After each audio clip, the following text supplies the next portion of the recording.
What's up everybody, I'm Johnnie Omega back with another countdown video. This time I'm looking ahead in 2022 and I'm giving you my list of the 10 movies that I'm anticipating the most. And as always, my list isn't perfect, it's just mine. 0% objective and 100% biased. So without any further ado, let's get into the list. Starting us off at number 10, I have Hocus Pocus 2. Now usually in my anticipated list there's at least one movie that doesn't really make much sense to most people, but it makes all the sense in the world to me. Is this movie 25 years too late? Yes. Is this movie probably going to be cheesy? I'm sure it is. And is this movie highly likely to fall onto the list of sequels that in no way live up to the original? Absolutely. But what this movie also is a sequel to my #1 favorite Halloween movie of all time. And when you tell me all three of the original Sanderson sisters are back, the nostalgia factor turns up to 11. And with that, Disney Plus, you definitely have my attention. Next on the list at number 9, I have Nope. Now this movie is unique in the fact that I've never had a movie on my anticipated list that I couldn't at least tell you what it was about. As of right now, we have no official synopsis, and the only thing we know about this movie is that Jordan Peele's directing it, we have a release date of July 22nd, and a cast announcement of Daniel Kaluuya, Keke Palmer, and Steven Yeun. And to be honest with you, as a director, when you have a track record of Get Out and Us, I don't really need to know much else about this movie. With Jordan Peele, I know I'm going to get something original and unique, and in today's movie landscape, that's not an easy thing to come by. He could literally not put out a trailer for this movie and I would still be there opening night. Next on the list at number 8, we have Knives Out 2. I love a good whodunit mystery type of movie, and the first Knives Out completely blew my mind. The reveal of who did it and how they did it was completely crazy, but it made complete sense when you saw how it all played out. And apparently that movie impressed people in Hollywood so much that Netflix outbid every major studio for the rights to make 2 sequels. And in this movie they're bringing back Daniel Craig to interact with a whole new cast of characters, and I'm really interested to see what they do. And apparently from what I've read, it seems like Netflix is still undecided whether or not they're just going to put it on its platform or put this movie in theaters. For me personally, it doesn't really matter. Just point me in the direction of where this movie is going to be at and I'm there for it. Next on the list at number 7, we have Morbius. The first comic book movie on the list, but I can assure you that it won't be the last. Starring Jared Leto as Morbius, a living vampire, I'll admit, I don't really know much about the character. Never read the comics, never paid the character much attention, but when I saw that first trailer though, seeing what the character looks like and seeing what he can do, as well as the tone that this movie seems to be presenting, all looks great. The movie definitely seems like it's going to have some horror elements in it, and with horror being my favorite movie genre, it's practically impossible for me not to see this movie. The trailer also seems to hint at a bigger universe involving Spider-Man and Venom and other characters in the MCU as well. All things that either have a very loose connection or no connection at all to what Sony is doing with their universe, so my interest level is definitely peaked with how this thing is going to play out. Next on the list at number 6, I have Spider-Verse 2. It's actually called Spider-Man Across the Spider-Verse Part 1, but that title was way too long to put in the lower thirds. But anyway, Spider-Man Into the Spider-Verse was a movie that I didn't expect to be anywhere near as good as it actually was. I loved the writing, I loved the animation style, and I loved all the different Spider-Men. And it was a movie that definitely deserved to win the Oscar for Best Animated Feature. My only concern with this new movie though was that there's a new director and new writers, so there's definitely a chance that there's going to be a difference in quality. But from what we saw from the trailer, the style seems close enough to not draw any red flags about anything. At least at the moment. Fingers crossed though. Next on the list at number 5, I have Scream.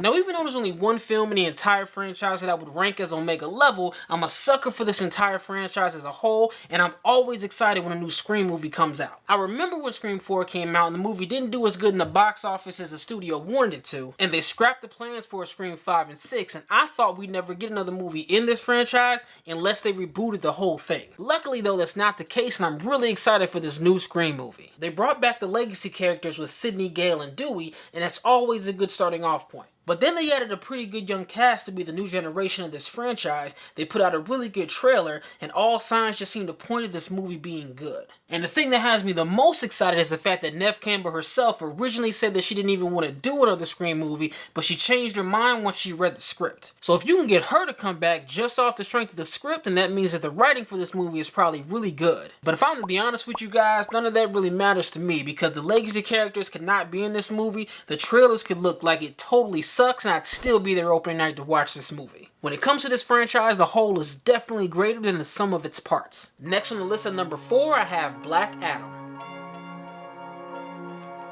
For all of y'all that maybe don't know, The Rock announced that he was playing the character of Black Adam in the DCEU all the way back in 2014. So to know that this movie is coming out this year, the first thing that comes to my mind is, finally!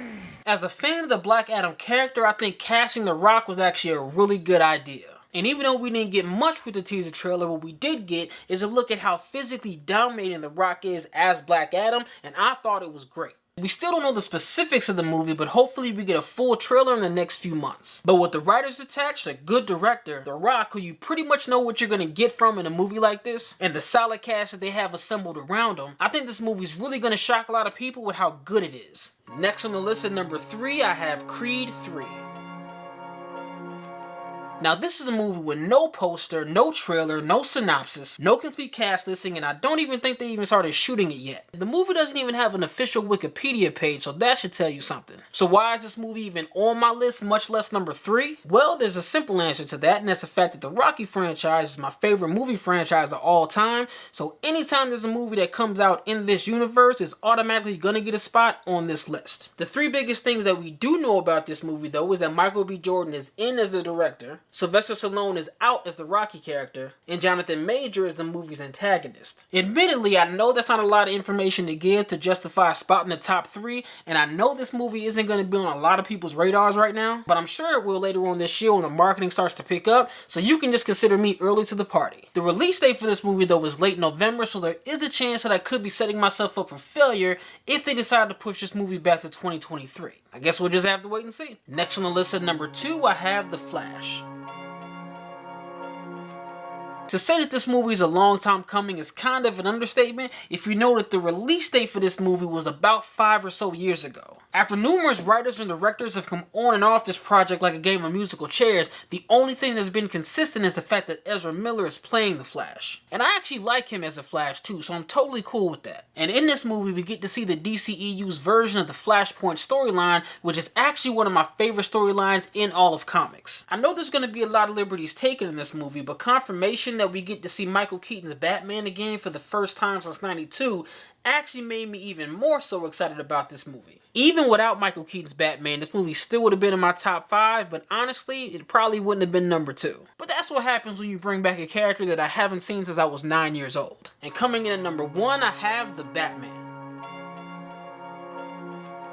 Now for everybody that knows me, this is probably a no-brainer. My favorite superhero in a movie coming out on my birthday weekend? Where my Pisces at? Of course this movie's gonna be number 1 for me. Based off what we've seen from the trailers, I love the tone with it being dark and edgy. I love how it's delving deep into the detective characteristics of Batman. And I love the cinematography with how certain scenes are shot just beautifully. I mean, there's just so many scenes where you could just take a still shot and use it as a computer wallpaper. Robert Pattinson looks great as Batman, Zoe Kravitz looks great as Catwoman, and then when you add on everybody else that's in this cast, I just find it hard to believe that this movie isn't going to be good. The only thing that I'm a little bit concerned about though is that I might be putting this movie on too high of a pedestal, and even if it is good, it's not going to live up to the expectations that I have in my head. But the last time I was this excited about a movie was Infinity War, and that movie turned out great, so hopefully this one does too. But I guess we'll find out soon enough, because I already told the wife that whatever it is we're doing for my birthday needs to be planned around whatever the earliest screening of this movie is. The anticipation level is high with this one. So that's my list of my most anticipated movies of 2022. What movies are y'all looking forward to? Comment below and let me know your thoughts. Hit that like and subscribe button if you like what you're seeing. And as always, I'm Johnnie Omega, and I'll see y'all next time.